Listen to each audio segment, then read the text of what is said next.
But here's the thing, if the state doesn't take action, Texas faces a water shortage. Meteorologist Jeff Ray is explaining why and how lawmakers are trying to make sure that the state's water supply doesn't run low. Across Texas, once lush fields are now cracked and parched, and irrigation canals sit eerily empty under the blazing sun. Farmers who have relied on predictable water supplies for generations are facing a crisis that threatens not just their crops, but the very backbone of local economies and the state's food production. With the governor of Texas publicly raising alarms, the question looms large. How far will this water shortage go, and what does it mean for the future of farming in the Lone Star State? Out here in Wimberley, Texas, this barren creek exemplifies the existential threat facing Texas. Ideally full and flowing, what is left of this creek bed has given way to its own plans. Texas isn't just big in size, it's big in farming too. When you think about agriculture in the United States, Texas is one of those places that always comes to mind first because it produces huge amounts of cotton, vegetables, cattle, and so much more. The state's farms and ranches are a backbone of the food system, not just for Texans, but for people all across the country. What most folks don't always realize, though, is how much all of that agriculture depends on water. Water is literally the lifeblood of farming. Without enough of it, crops don't grow, livestock can't be sustained, and the ripple effects are felt throughout rural communities where agriculture is a way of life. When water starts to disappear, whether from rivers running low or aquifers drying up, the consequences hit harder than most people expect.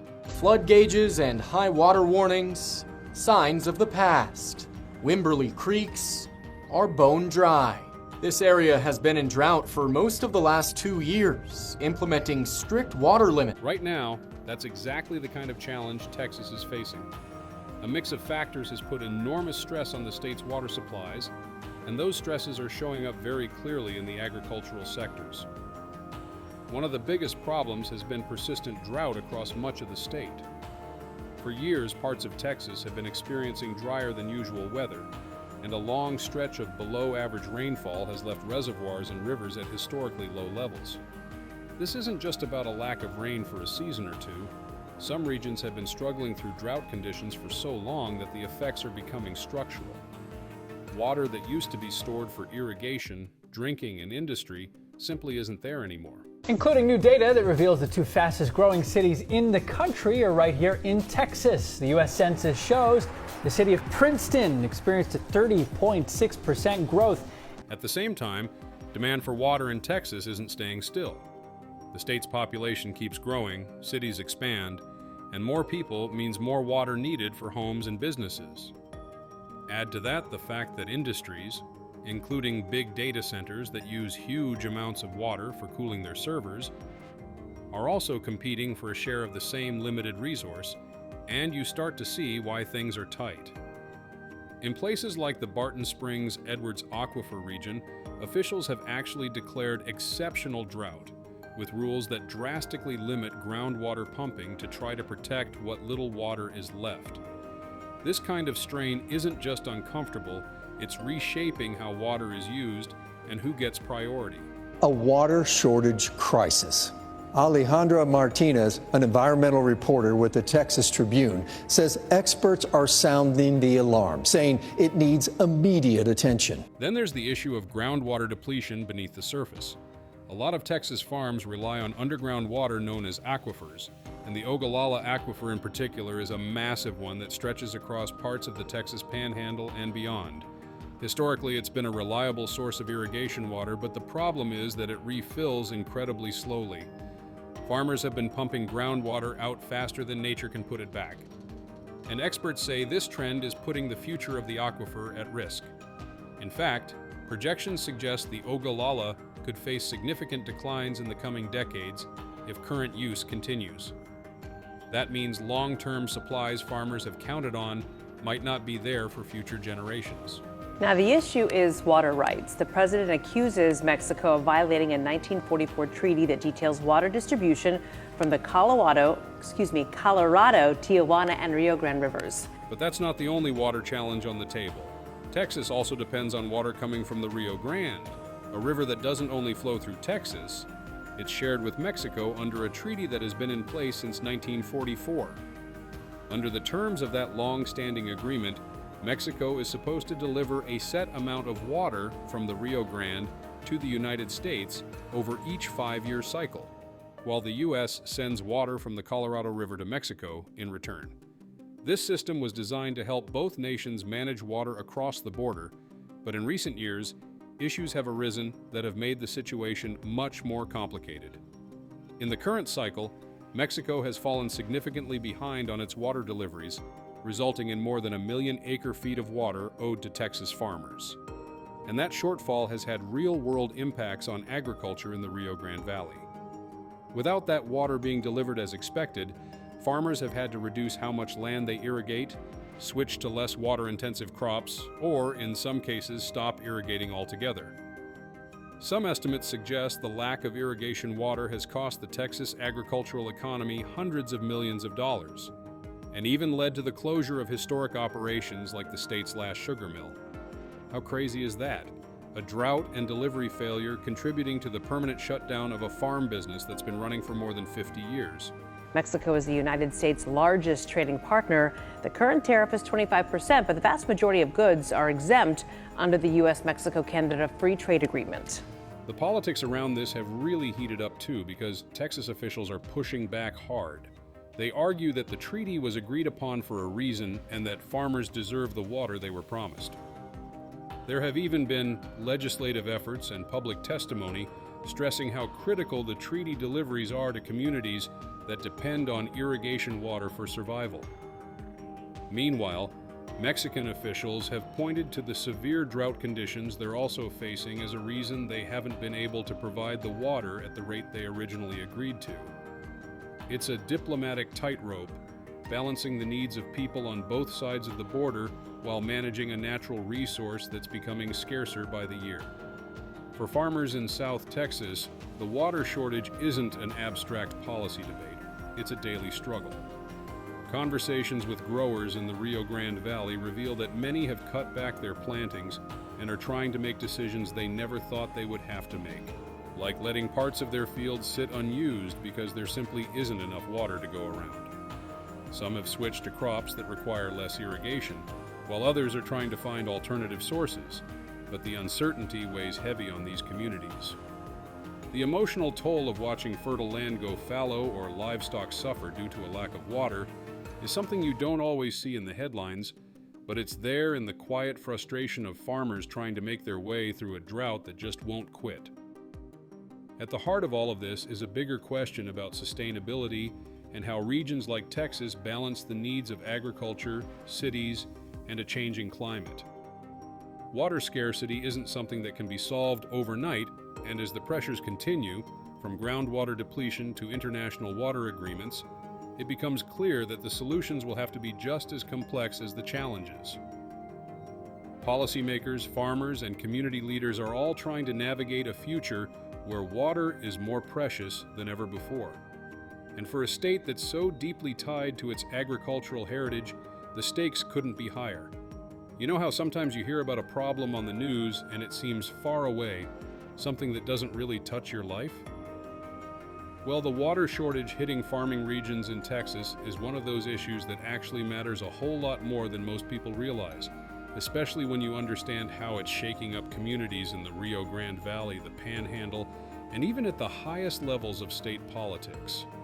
Let me break it down for you in a way that feels like we're just sitting down chatting about what's been going on, because honestly, it's a story that anyone who cares about food, jobs, and local economies should know. Think about the Rio Grande Valley down in South Texas. This place isn't just another rural area. It's one of the most fertile agricultural spots in the country.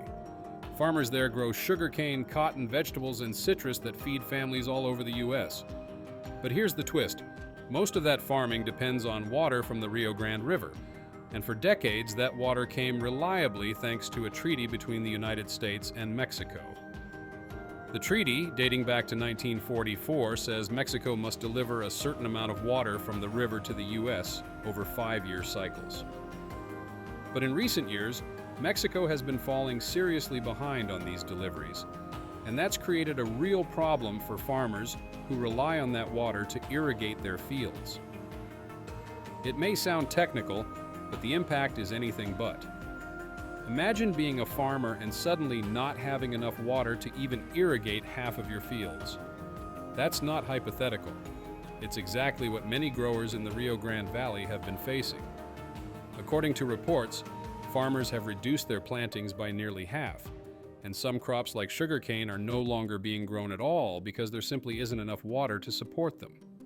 One sugar mill that operated for over 50 years in Texas actually shut down because of this. That's the kind of thing that makes headlines because it's so rare, but it also hits home harder than you'd think for the local community, where jobs and traditions are tied up with these crops. So why is this happening? Well, part of the reason is the treaty itself and how water deliveries are scheduled. Mexico is allowed to deliver water unevenly over a 5-year period, and they often wait until the end of the cycle to send most of what they owe. That's complicated by the fact that both countries have been dealing with drought conditions, meaning there is less water available overall. But Texas officials argue that even accounting for drought, Mexico still hasn't lived up to the commitments outlined in the treaty, leaving U.S. farmers high and dry, literally and figuratively. Now turn your attention a bit north to the Texas Panhandle and High Plains, where a different kind of water issue has been playing out. In those wide open spaces, cotton farming is a huge part of the local economy. But without enough water to irrigate, many farmers have had to cut back on how much land they plant, shrinking cotton acreage significantly. That's not just a line on a report. It means fewer jobs on the ground, less business for local suppliers, and a real dent in the rural economies that depend on those fields. These aren't abstract numbers. They represent families, businesses, and communities trying to adapt to having less of a resource they've always counted on. And all this pressure has created what many are calling a panic in the political world. Governor Greg Abbott, for instance, has been very vocal about the need for action. He's publicly demanded that Mexico address the treaty compliance issues immediately, calling it a violation of international law and warning that the economic losses for Texas agriculture are severe. In official statements, he stressed that millions of acres of farmland and the livelihoods of thousands of Texans are at stake if water deliveries don't improve. Now, when I say panic, I don't mean Governor Abbott is flailing around like someone who just realized he left dinner in the oven. What's happening is deeper than that. It's a serious alarm because agriculture isn't just another industry in Texas. It's a major economic engine. When crops fail because of water shortages, the effects ripple through local economies in ways that are hard to overstate. Farmers don't just grow crops, they hire workers, buy equipment, pay for services, and support local businesses. If their crops die or are unprofitable, all of those connections start to strain. People lose jobs, businesses lose revenue, and small towns feel the squeeze quickly. On top of that, less water means lower yields, and lower yields mean fewer products to sell not just in local markets but also in national and global supply chains. Texas exports a huge amount of cotton, vegetables, and other farm goods. When that output drops, it doesn't just affect growers, it impacts processors, shippers, retailers, and ultimately consumers, who might see higher prices for food and cotton goods. This is why what started as a water delivery issue has transformed into something that touches so many parts of everyday life. It gets even more complicated when you consider that politically, water scarcity in Texas isn't just an environmental problem anymore, it's an economic and diplomatic crisis. The dispute over water deliveries has spilled over into international discussions and even trade considerations, with U.S. officials pressing Mexico to make good on what's owed and seeking ways to ensure reliable water access in the future. This is exactly why leaders like Governor Abbott are pushing so hard. They see this as a matter of survival for a key part of Texas' economy. And while there have been efforts to provide relief, like federal grants aimed at helping farmers cope with losses, nothing really takes away the core issue, which is that without a stable source of water, farming in these regions is under continuous stress. It's like trying to run a marathon with no water stations along the route. You might keep going for a while, but eventually everyone starts to collapse. So when you hear that the governor of Texas is pushing so hard and that farmers are struggling, it's not because of one dry season or a couple of bad weather reports. It's because the system that's supposed to make water available, both at home and under international agreements, is under strain in a way that has real consequences for people's livelihoods and the broader economy. It's a reminder that natural resources like water aren't just background details in the news, they're central to how communities live, work, and plan for the future.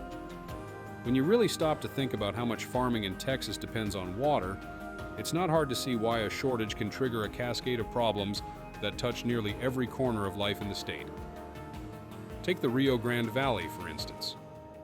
Farmers there rely heavily on surface water from the Rio Grande River, but as we've seen, deliveries from Mexico have fallen well below treaty obligations, leaving fields parched and crops struggling to survive.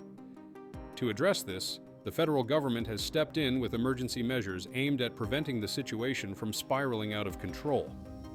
The United States Department of Agriculture, for example, announced a massive $280 million in emergency grants designed to help producers in the Rio Grande Valley cope with the water shortages. These grants are meant to provide immediate relief, allowing farmers to maintain operations even as the river fails to deliver the volume of water they've depended on for decades. It's money meant to keep equipment running, keep workers employed, and in some cases, help farmers pivot to crops that require less irrigation until the water situation improves. For communities that have been hit by drought and shortfalls, this kind of aid can mean the difference between surviving a tough season and losing an entire livelihood. But money alone isn't enough. There's also a bigger structural issue at play, the treaty itself. The 1944 U.S.-Mexico Water Treaty was intended to create a predictable framework for water sharing. But when deliveries don't meet expectations, the whole system falters. That's why Texas officials have been pushing hard for treaty enforcement and accountability. Legislative efforts have been ramped up to make sure there are clear rules in place and that all parties stick to them. This isn't just a legal or technical argument. It's about survival for farmers, ranchers, and the businesses that depend on their output. Without predictable water, planning a crop cycle becomes almost impossible. You can imagine trying to decide what to plant, how much land to irrigate, and how to manage labor when there's no guarantee that the water will arrive when it's supposed to. By enforcing treaty compliance and holding all parties accountable, Texas hopes to bring some stability back to these agricultural regions and give farmers a fighting chance at producing reliable yields year after year. Alongside treaty enforcement, there's also supplemental aid being coordinated between federal and state agencies. This isn't just about grants for immediate relief, it's about ensuring the broader agricultural supply chain doesn't collapse under the strain of water shortages. The federal government works with state leaders to protect not only farmers, but also ranchers and the networks that support rural economies. Think about it this way: when a farmer loses crops due to water scarcity, it doesn't just hurt that individual farmer. Suppliers, equipment dealers, processors, distributors, and even local grocery stores feel the impact. By coordinating aid, officials are trying to make sure the ripple effects of water shortages don't devastate entire communities. For example, federal support might help pay for temporary water access solutions, fund alternative irrigation technologies, or provide financial assistance to workers who rely on farm labor for their income. The idea is to create a safety net that keeps the agricultural ecosystem functioning even in the face of unprecedented water stress. It's fascinating to see how multi-layered the response has become. Emergency aid provides immediate relief to get farmers through a tough season. Treaty enforcement ensures that there's a long-term framework for accountability, making water deliveries more predictable in the future. And supplemental aid protects the broader economic system that depends on agriculture. In many ways, it's a coordinated effort to address the crisis on multiple fronts at the same time. Each piece is important because relying on just one solution would leave huge gaps. Emergency grants without treaty compliance could provide a short-term fix, but wouldn't solve the underlying problem of unreliable water deliveries. Treaty enforcement without financial aid could ensure long-term compliance, but leave farmers unable to survive the current season.